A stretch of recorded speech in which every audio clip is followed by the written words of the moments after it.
ಪ್ರೇಮಿಗಳಿಗೆ ಮದುವೆ ಮಾಡಿಸಲು ಹೋಗ್ತಿದ್ದ ಕಾರು ಪಲ್ಟಿ.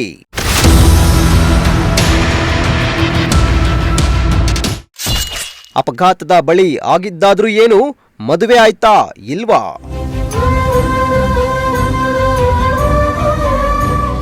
ಸೋಷಿಯಲ್ ಮೀಡಿಯಾ ಜಮಾನ ಬಂದ್ಮೇಲಂತೂ ಪ್ರೀತಿ ಪ್ರೇಮಿಗಳಂತಹ ಪ್ರಕರಣಗಳು ಹೆಚ್ಚಾಗ್ತಿವೆ. ಫೇಸ್ಬುಕ್, ಇನ್ಸ್ಟಾಗ್ರಾಂನಲ್ಲಿ ಲವ್ ಸ್ಟಾರ್ಟ್ ಆಗ್ತಾ ಇದ್ದು, ಲವ್ನಲ್ಲಿ ಬಿದ್ದ ಯುವಕ ಯುವತಿಯರು ಲೋಕವನ್ನೇ ಮರೆಯುತ್ತಿದ್ದಾರೆ. ಅಷ್ಟೇ ಯಾಕೆ, ಪ್ರೀತಿಗೋಸ್ಕರ ಮನೆಯನ್ನ ಬಿಟ್ಟು ಹೋಗುವಂತಹ ಪ್ರಕರಣಗಳು ನಡೆಯುತ್ತಿವೆ. ಈಗ ಅಂತಹದ್ದೇ ಘಟನೆ ಹಾವೇರಿಯಲ್ಲಿ ನಡೆದಿದ್ದು, ಲವ್ ಮ್ಯಾರೇಜ್ ಮಾಡಿಸಲು ಹೋಗ್ತಿದ್ದ ಕಾರು ಅಪಘಾತವಾಗಿದ್ದು 3 ಯುವಕರಿಗೆ ಗಂಭೀರ ಗಾಯಗಳಾಗಿರೋ ಘಟನೆ ಹಾವೇರಿ ಜಿಲ್ಲೆ ಹಿರೇಕೆರೂರು ತಾಲೂಕಿನ ಚನ್ನಹಳ್ಳಿ ತಾಂಡಾ ಬಳಿ ನಡೆದಿದೆ. ಬೆಂಗಳೂರಿನಿಂದ ಹಾವೇರಿಯ ಚನ್ನಹಳ್ಳಿ ಫ್ಲಾಟ್ಗೆ 3 ಯುವಕರು ಹಾಗೂ ಓರ್ವ ಯುವತಿ ಶಿಫ್ಟ್ ಕಾರಿನಲ್ಲಿ ಬಂದಿದ್ರು.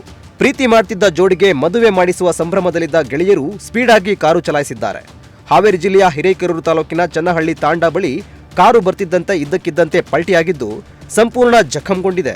ಅಪಘಾತದಲ್ಲಿ ಇರ್ಫಾನ್, ಚಂದ್ರು ಮತ್ತು ಗುರುರಾಜ್ 3 ಯುವಕರು ಗಾಯಗೊಂಡಿದ್ದು ಆಸ್ಪತ್ರೆಗೆ ದಾಖಲಿಸಿ ಚಿಕಿತ್ಸೆ ನೀಡಲಾಗ್ತಿದೆ. ಇನ್ನು ಕಾರು ಅಪಘಾತಕ್ಕೀಡಾಗ್ತಿದ್ದಂತೆ ಯುವತಿ ಎಸ್ಕೇಪ್ ಆಗಿದ್ದು, ಪ್ರೇಮಿಗಳಿಗೆ ಮದುವೆ ಮಾಡಿಸಲು ಬಂದ ಯುವಕರು ಕಕ್ಕಾಬಿಕ್ಕಿಯಾಗಿದ್ದಾರೆ.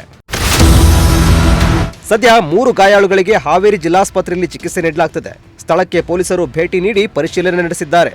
ಅಲ್ಲದೆ ಈ ಸಂಬಂಧ ಹಿರೇಕೆರೂರು ಪೊಲೀಸ್ ಠಾಣೆಯಲ್ಲಿ ಪ್ರಕರಣ ದಾಖಲಾಗಿದ್ದು ತನಿಖೆ ಮುಂದುವರೆದಿದೆ. ಲೋಕೇಶ್ ಸುಣಗಾರ, ಪ್ರಜಾಶಕ್ತಿ ಟಿವಿ, ಹಾವೇರಿ.